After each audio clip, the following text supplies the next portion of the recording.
Ayan, good morning everyone. Welcome back po sa aking YouTube channel. And for today's video guys, ako ay nagabalat ng gabi.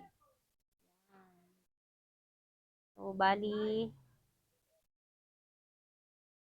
yung binabalatan kong gabi guys ay order to guys. Ayan, so bali ito guys ay order sa akin ng may talipapa sa Santa Monica guys. At saka yung merong kainan dito sa tabi namin guys. Ayan.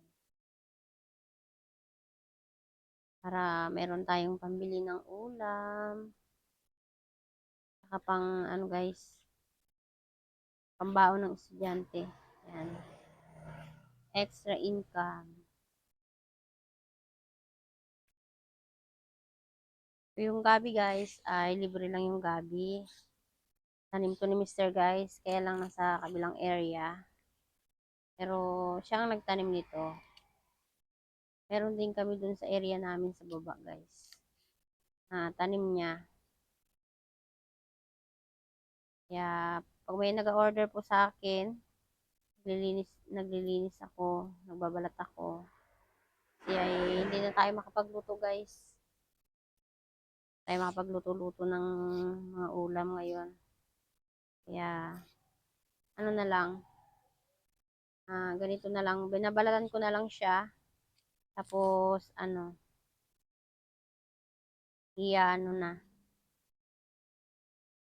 i-deliver na ganito.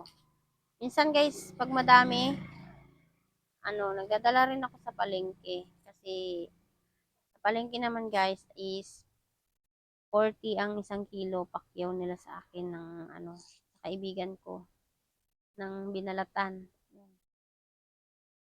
Ayun na, tignan nyo, hindi pa masyadong malalaki yung ngayon guys, yung laman niya. May time po na malalaki yung laman niya kasi maliliit ngayon yung gabi kasi nasagad. Kaya hindi masyadong malalaki yung laman niya. Pero yung order sa akin guys, yung sa naglulutong ulam, lang, tangkay lang siya guys at saka more on dahon siya.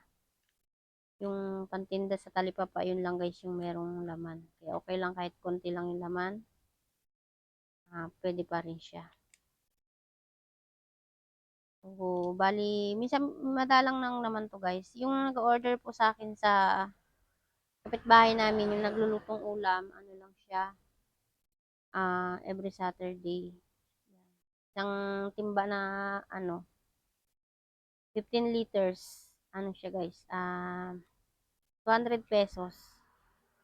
Okay na rin, kasi pang bili na rin ng ulam. Tiyaga lang talaga magbalat-balat.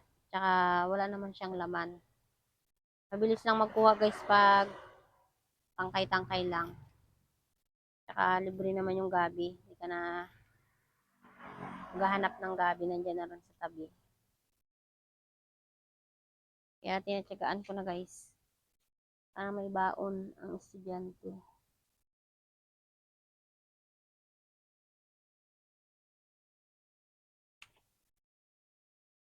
Extra income. Kaya pag masipag kayo magluto-luto ng ganito guys, mabenta rin po ito siya pag nilulutong ulam. Dati nagluluto-luto rin po ako nito na pinapalako ko dun sa anak ko, nakabalot-balot na guys. 30, 30, 40 hanggang 50. Yan. Ganyan ang benta ko dati. Pero ngayon mahal na po ang mga lutong ulam. Yung gulay ay 50 na talagang pinakamura. 50, 60. Yan. Sa bayan nga, 80 na guys. Dito sa amin sa Coron, mahal talagang bilihin. Kaya dapat matyaga ka. So, yun lang guys.